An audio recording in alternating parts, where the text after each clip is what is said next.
Hey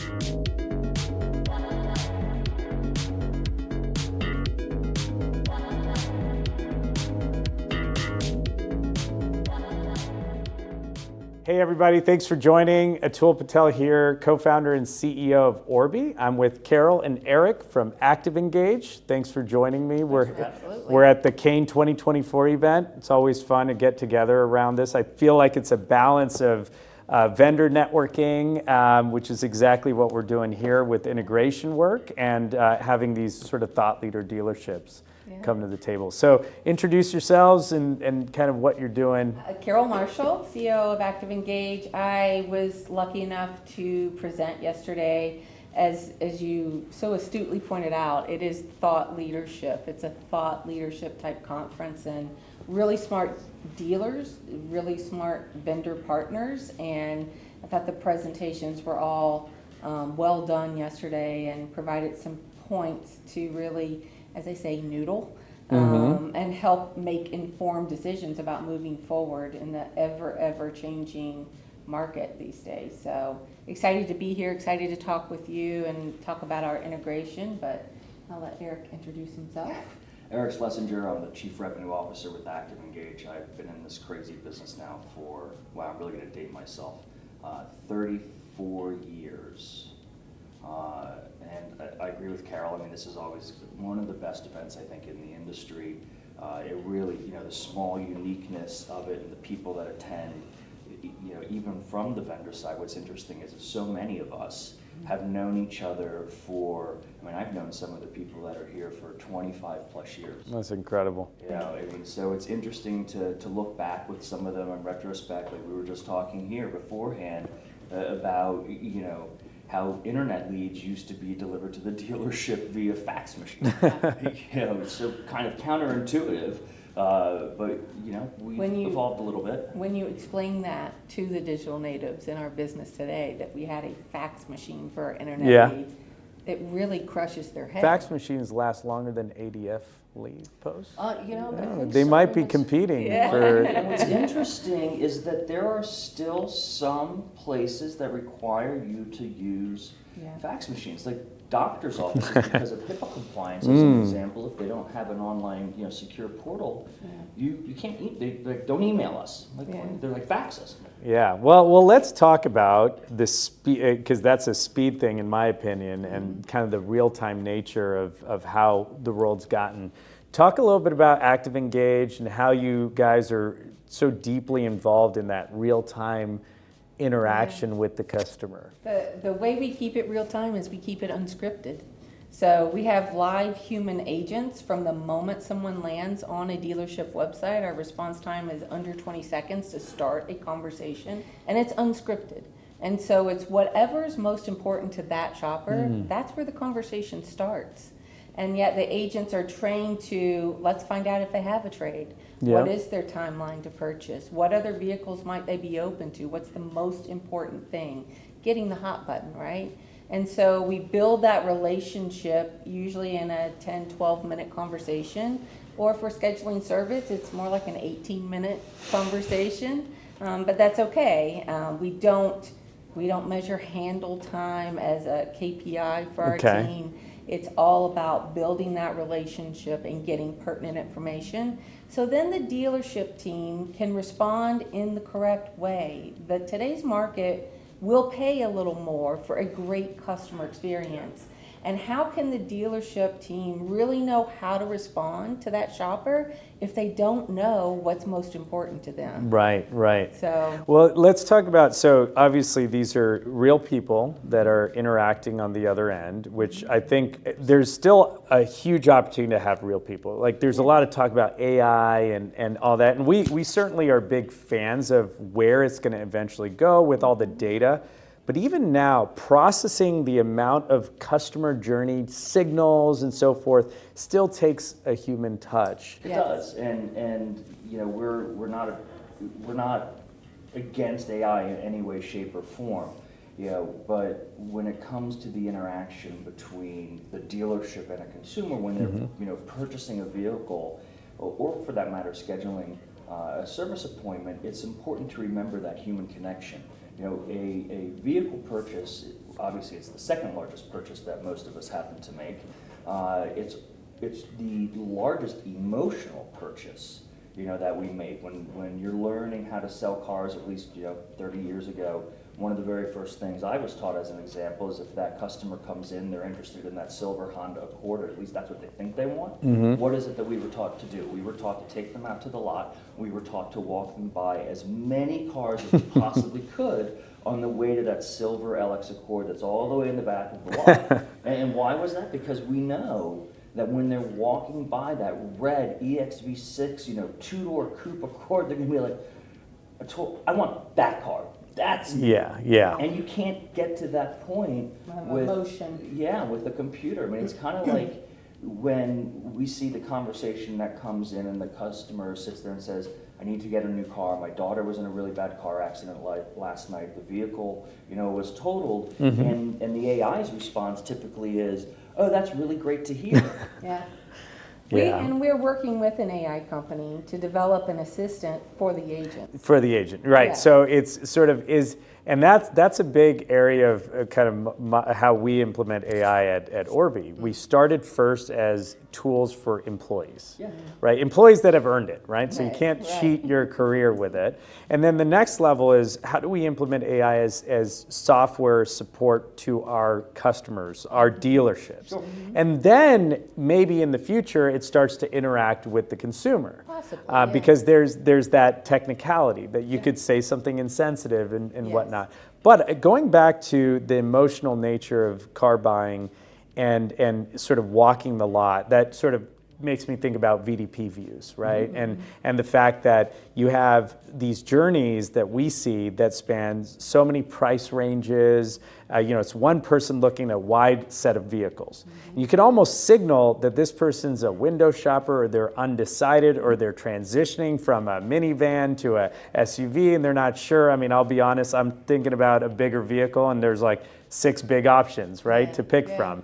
And so being able to use that signal data, let's talk about that, is when you are able to collect all that in one place and then process it and almost like compile it.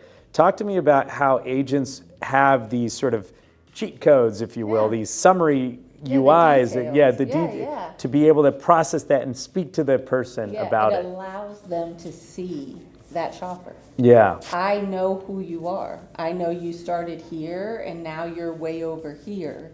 And so it allows the agent to formulate pertinent questions. Right. Old movie, Uncle Buck, I don't know if anybody, but where the kid just asks a question. Okay, yeah. I'm a kid, that's my job. That's not our job. It's just to ask, but to formulate pertinent, intelligent questions pertaining to exactly what you say, the journey that they've taken to get to that spot. Right. Now, and there's always this sort of challenge that people talk about is, I don't want to creep the consumer out. But I think there's something shifting here where the consumer expects that the retailer, the business they're interacting with knows. Yes. Just like if I canceled an appointment for my vision appointment, I don't want to call the number and they not know that I did that, right? So how are you seeing that play out in terms of the creep factor? It's still creepy. I mean, there's still some parts to it that can be, but you're right. I think more and more consumers are coming into the realization that companies, whether it's your cell phone provider, your internet provider, like there is a lot of information that's already being shared, and it's kind of like we had to just implement a whole thing because of cybersecurity and everything, where unfortunately we had to put some software in our stuff, and my opinion on that was basically like being tracked anyway. Yeah, right. So but to your point, there's an expectation at the same time as well, like you said, that we know what the consumer is doing, where they came from, how they got there. When they sit there and they're looking at a specific vehicle on a VDP, they're not expecting that they have to tell us what vehicle they happen to be looking at. Yeah. They're expecting us to know what vehicle they're looking at. Some consumers will even say, you see what I'm looking at. Yeah, right? that's a great point. And they'll just come forth with it, and that's not at all, that used to not be the case, but it is today. Yeah. And what I found sad last week, every week each team leader nominates their best chat of the week, right? And I that's read cool. through them, And there was a chat where the shopper came in and gave name, email, phone number, I'm interested in this car. That is someone who expected to be talking to a bot and didn't want to talk to a bot. Just wanted someone, like, and exasperated, frustrated, because when we first started in 2007, people chatted like a Google search. Yes, And right. and they put in Ford Explorer, and then just, that's it, right? But what our agent did with that start was like, I'm so happy to see you're interested in this. What a great vehicle. I love whatever feature it was. Yeah. And it became a 12-minute conversation. And at the end, there was an appointment set, and the shopper was really excited to come in and drive that vehicle. So That's incredible. yeah. Well, so when you think about how to even make this information readily available to these agents, it takes a lot of integration work, right? Yes. Because there's a lot of touch points. Even in a dealership website, you have different tools that are involved in that whole process. Digital retailing, the chat, the trade-in tool. And I expect new ones to keep coming up, right? And so, our work at Orbee is all about kind of serving as the middleware to connect all these pieces and to pull in some of your guys' engagement data to make other decisions smarter, like ad buying and so forth. And then do it the other direction, is being able to feed that back to those agents behind your guys' capability to be smarter with how they interact. Yes. Talk a little bit about how you've been in this industry. You said it, I didn't, for a while. Talk about how you've seen integrations evolve.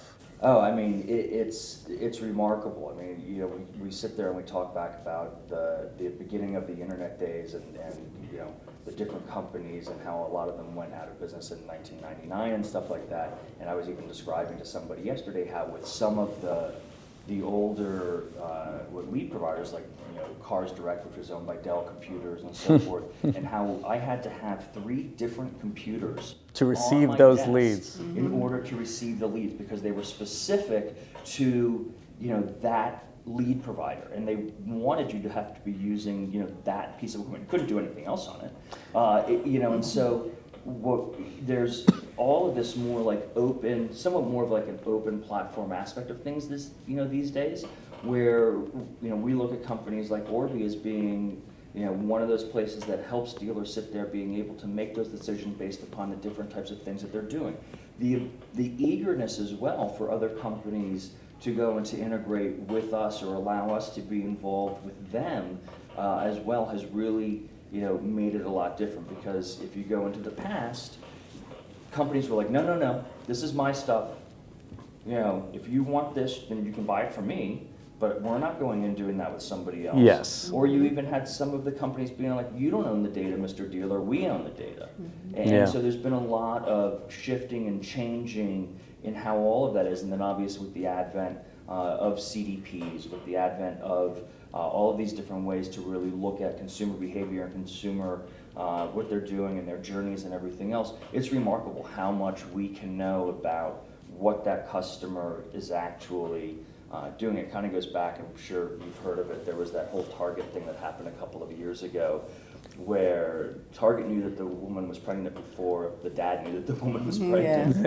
Yeah, we don't want to get caught. Yeah, we don't wanna be that creepy. Yeah, that's definitely creepy. That was creepy.